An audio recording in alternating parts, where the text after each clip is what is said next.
Pomlad v naravo znova privablja ljubitelje nabiralništva, med njimi tudi tiste, ki iščejo čemaž.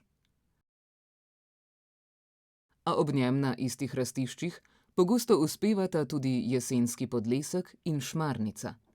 Rastlini, ki sta lahko smrtno nevarni in jo nepoznavalci zlahka zamenjajo za čemaž.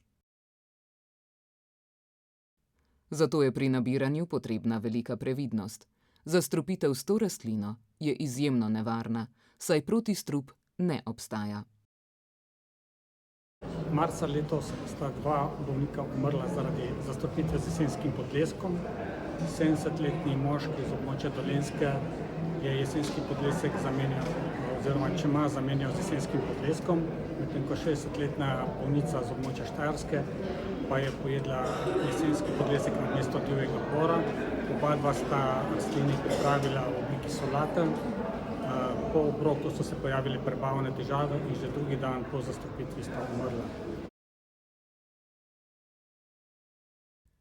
Pri zaužitju jedi s čemažem moramo biti zelo pozorni na morebitne simptome, ki bi lahko kazali na zastrupitev z jesenskim podleskom, šmarnico ali belo čmeriko. Smrtna doza jesenskega podleska znaša le slabih 10 gramov. Zastrupitev z jesenskim podleskom se pokaže s prebavnimi težavami, približno 2 do 12 ur po obroku. Običajno imajo bolniki slabost, bruhanje, bolečine v trebuhu in hudo drisko.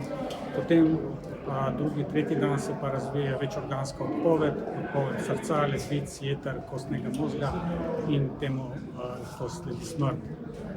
Od leta 2000 smo obravnavali nekaj čez 40 primerov zastrupitev z jesenskim podleskom in če štejemo še zadnja 2 primera, jih je 6 umrlo. To pomeni, da je smrtnost skoraj 15%. Prepoznavanje čemaža je dokaj enostavno. Ključni pokazatelj je izrazit vonj po česnu, medtem ko strupene rastline tega značilnega vonja nimajo. Pri nabiranju je tudi pomembno, da liste nabiramo posamično in ne v šopih, saj smo le tako lahko čisto prepričani, da je nabrano res čemaž. Strupene rastline se ravno tako da kar hitro prepoznati. Jesenski podlesek navadno raste na istih območjih kot čemaž. Njegovi listi so širši in rastejo v skupinah iz iste točke. Prav tako nimajo vonja po česnu. Če smo pri nabiranju previdni, rastlini zelo težko zamenjamo.